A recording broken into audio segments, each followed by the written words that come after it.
Hello বন্ধুরা, চলো আজকে তোমাদের আমি নিয়ে যাচ্ছি মেট্রো স্টেশনে। শুধু মেট্রো স্টেশন আর মেট্রো রেলওয়েও বলতে পারো। আজকে আমরা মেট্রো রেলে করে চলো একটু ঘুরে আসি। দেখো, আজকে আমি এসেছি, এটা হলো বরানগর মেট্রো স্টেশন। আগে তো দমদম পর্যন্তই ছিল, কিছু বছর আগে মানে 2-3 বছর হচ্ছে বরানগর পর্যন্ত মেট্রো স্টেশনটা বাড়িয়েছে।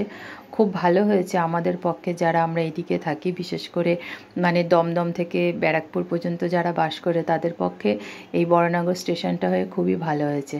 আর স্টেশনটা খুব সুন্দর করে সাজিয়েছে, ভিতর দিকটা খুবই ভালো। অনেকে দেখছি এখানে ফটো সেশনও করছে, বিশেষ করে কলেজের স্টুডেন্টরা। তো চলো, আজকে আমরা যাচ্ছি ধর্মতলাতে, তাই ভাবলাম একটা ছোট্ট মিনি ব্লগ করা যাক তোমাদের উদ্দেশ্যে। তো মেট্রোটা যে তৈরি হয়েছিল 1984 সালে আমাদের এখানে, মানে কলকাতাতে প্রথম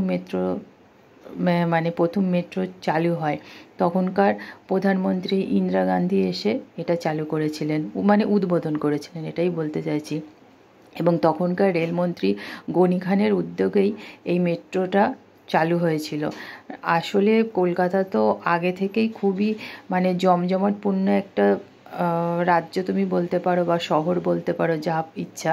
তো সেখানে অনেক লোকজনের বসতি, এবং সেই সব মানে জাম এই সবার জন্যই আরও এটা সুন্দর করে, যাতে নিচে থেকে ভূগর্ভের নিচে থেকে একটা রেল বা পরিষেবা করা যায়, সেই জন্য এই মেট্রোটা বানানো হয়েছিল, যাতে সড়কের যে জ্যাম, সেই জ্যামগুলোকে আমরা অ্যাভয়েড করতে পারি। তার জন্যই আমাদের বিশেষ করে মেট্রোটা বানানো হয়েছিল।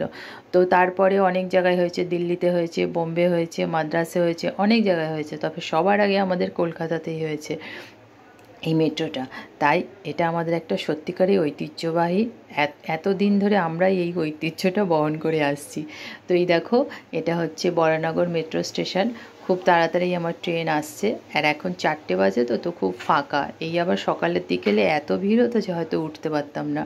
আমি একটা কাজে যাচ্ছি ধর্মতলাতে, তো এখন একদমই ট্রেনটা ফাঁকাই আছে, বেশি ভিড়ভাড়টা নেই, একদম ফাঁকা বলতে গেলে। দেখো, লোক খুব কম, সবাই খুব তাড়াতাড়ি যাওয়াও যায়, সময়ও খুব বেঁচে যায় মেট্রোতে। আর মানে সময়ের খুব তাড়াতাড়িতে আমরা যেখানে এখানে সেখানে চলে যেতে পারি মেট্রো করে, বেশি জ্যামও হয় না, কিছুই হয় না। তাই খুব ভালোভাবেই আমরা এক স্থান থেকে আরেক স্থানে পৌঁছে যাই। আর ধর্মতলাতে যাওয়ার জন্য তো বিশেষ করে এটা সবথেকে ইজি ওয়ে। আর এখন রাস্তাতে এত জ্যাম হচ্ছে পুজোর সময়তে, তার দিয়ে মেট্রো করে যাওয়াই ভালো। তো দেখো, আমার মেট্রোটা চলে গেল। এইবারে শুধু দেখো ভিড় কাকে বলে। পুরো স্টেশনে উঠবো কি এত ভিড় যে আমি খানিকক্ষণ দাঁড়িয়ে দাঁড়িয়ে লোকজনই দেখছিলাম। এদিক থেকে লোক আসছে, ওদিক থেকে লোক আসছে, পুরো জমজমাট ভর্তি।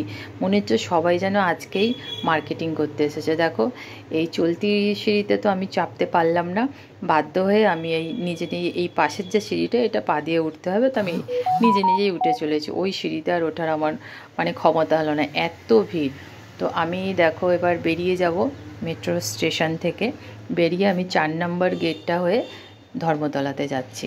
তো তোমাদের সাথে আজকে ভাবলাম একটা ছোট্ট ভিডিও শেয়ার করি, তাই জন্যই করলাম। তোমরাও ঘুরে যেও, অনেকেই তো আসে, তোমরাও ঘুরে যেও আমাদের মেট্রো রেলওয়ে থেকে। তো দেখো আজকে কত ভিড়, দেখো। আজকের মতো না আর বেশি বাড়াচ্ছে না, আমার একটু কাজ আছে, কাজ মিটিয়ে আমাকে আবার বাড়ি ফিরতে হবে। তো তোমরা অবশ্যই আমার ভিডিওটা দেখো, কেমন হয়েছে বলো, লাইক কমেন্ট শেয়ার অবশ্যই করো।